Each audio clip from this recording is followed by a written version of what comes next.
Michigan has only allowed one opponent so far this season to break 100 yards rushing. That was East Carolina with 103 rushing yards. Will Michigan hold Rutgers under 100 rushing yards this Saturday? That's your question of the week.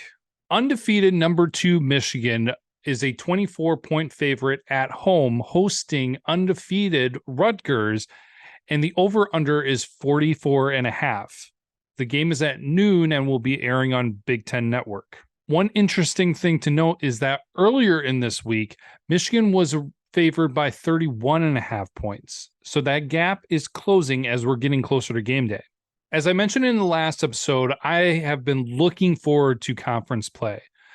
If this is your first time hanging out with us on the show, this is the point where we have enough games in the season that we can really start taking a deeper look at statistics and data and get to know our opponents better and also understand the Michigan Wolverines better as well, so that these breakdowns are more interesting and you get an idea of what more to expect when game day comes. So with all that extra data and information, I'll be putting a lot of it on screen while I'm talking about the matchup for this weekend.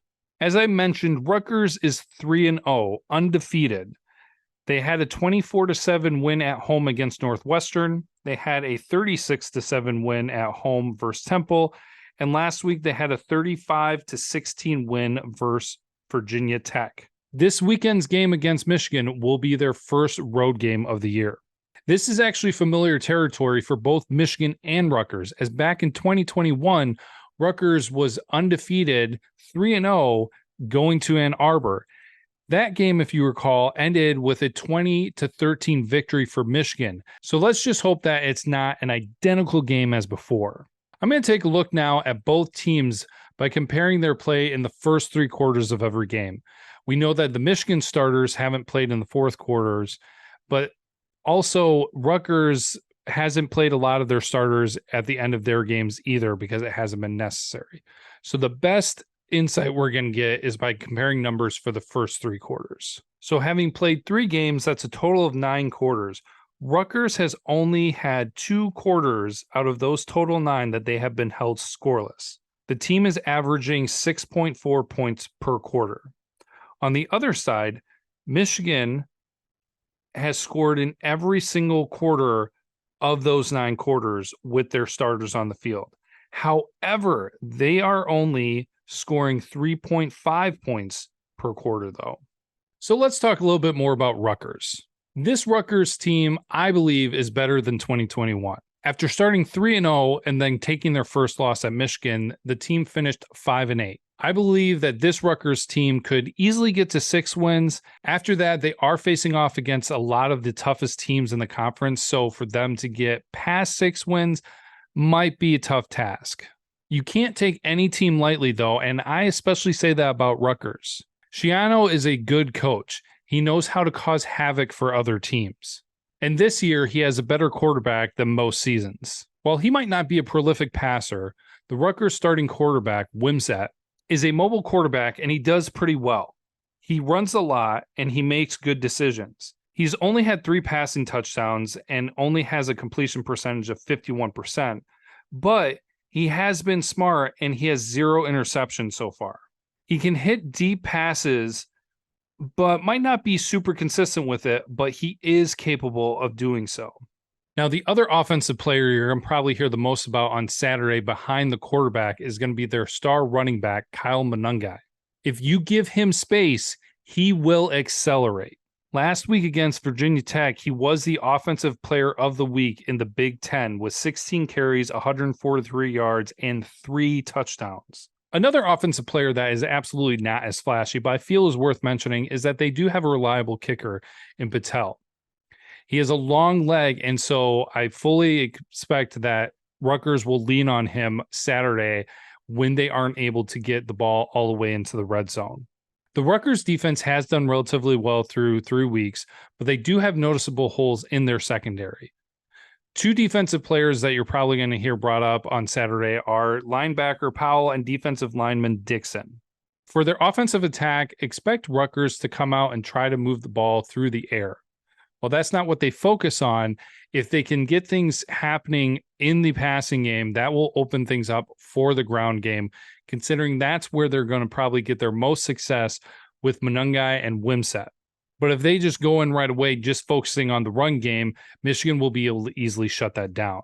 Michigan will need to be mindful, as Rutgers does like to use the hurry-up offense in certain scenarios to try to catch the other team off guard, and they've been rather successful with it. For Michigan, though, if they're able to get some players for their secondary off injury for this game, I don't think they're going to have a difficult time shutting down the Rutgers passing game. The Michigan defensive front has been able to shut down the rushing attack for the first 3 weeks. However, this will be their toughest test this season with Monungai and Wimsett. Will there be big gains? Sure, I expect that there might be a few.